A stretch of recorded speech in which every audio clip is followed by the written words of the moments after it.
Cả bị dù lùng nà mặc hơi, miên ở nam mà né ban, vô côn ẩn trì tôi bị bá, một vai chiêm nói đo bề rì chìa.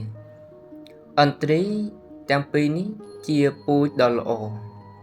Bề rì chìa mà đai khơi ẩn trì đỏ trá bạp ní bị môn một tỷ. Bề rì chìa ban chặt tăng bờ đó đại miên bọt bị sọt mà né oi mưa thải phụ quỷ.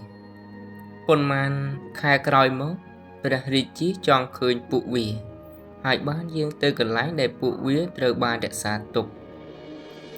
Bề rì chí ban khơi thả. Ấn trí tăng phí ban thông láng dạng kháng. Hai ở lời ní mưa tới ọc trà chừng muốn. Bề rì chí ban miền mật tú tự bờ đó đại mưa thải phụ vía thả.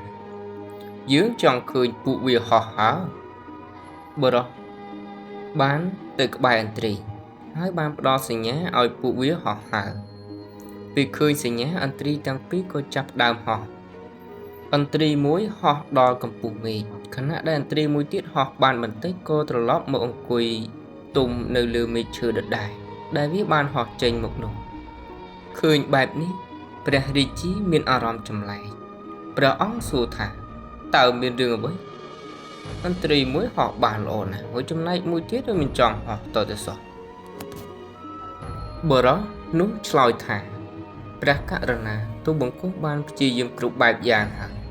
Bọn tay anh tri ní hạ đôi chì mình tròn học to tới sắp. Bè rì chì.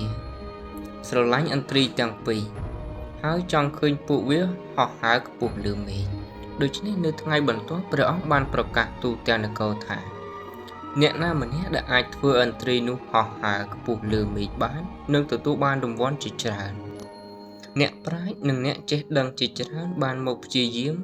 ធ្វើឲ្យអន្ត្រីនោះហោះហើរបានប៉ុន្តែទោះបីជាប៉ុន្មានសប្តាហ៍បានកន្លងផុតទៅក៏ដោយអន្ត្រីនៅតែស្ថិតក្នុងស្ថានភាពដដែលវាហោះបានបន្តិចហើយត្រឡប់មកទុំនៅលើមេឃឈើដដែលបន្ទាប់មកថ្ងៃមួយព្រះរាជាបានឃើញថាអន្ត្រីទាំងពីរនេះ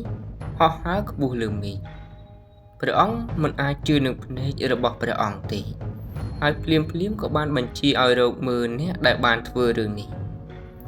នៅថ្ងៃបន្ទាប់បរិសនោះបានបង្ហាញខ្លួននៅក្នុងរាជវាំងបន្ទាប់ពីប្រគល់កមាសជាការតបស្នងព្រះរាជាបានសួរគាត់ថាប្រាប់យើងមុខថាតើអ្នកណាធ្វើអ្វីដែលអ្នកប្រាជ្ញអស្ចារ្យមិនអាចធ្វើបានបរិសនោះឆ្លើយថាព្រះករុណាទូបង្គំជាកសិករសាមញ្ញម្នាក់ទូបង្គំមិនមានចំណេះដឹងច្រើនទេទូបង្គំគ្រាន់តែទៅកាត់មែកឈើដែលអន្ត្រីនោះធ្លាប់ទុំពេលដែលអន្ត្រីរកមែកឈើដែលវាធ្លាប់ទុំមិនឃើញវាចាប់ដើមហោះហើរខ្ពស់ជាមួយដៃគូរបស់វាហើយជាមូលហេតុដែលវាហោះហើរបានប្រសិនបើយើងក្រឡេកមើលជីវិតរបស់យើងនោះយើងនឹងឃើញថាជាញឹកញាប់យើងមិនអាចរីកចម្រើនក្នុងជីវិតរបស់យើងបានទេព្រោះយើងមិនព្យាយាមចេញពីតំបន់សុខស្រួលរបស់យើងដូចជាអន្ត្រីដែលមិនអាចហោះហើរបានព្រោះមេឃឈើបានខ្លាចជាតំបន់សុខស្រួលរបស់វាប៉ុន្តែភ្លាមនៅពេលដែលមេឃឈើនោះត្រូវបានកាត់ចេញអន្ត្រីត្រូវតែចេញពីតំបន់សុខស្រួលរបស់វាហើយវាចាប់ផ្ដើមហោះហើរខ្ពស់លើមេឃដូចគ្នានឹងពួកយើងទាំងអស់គ្នាដែរ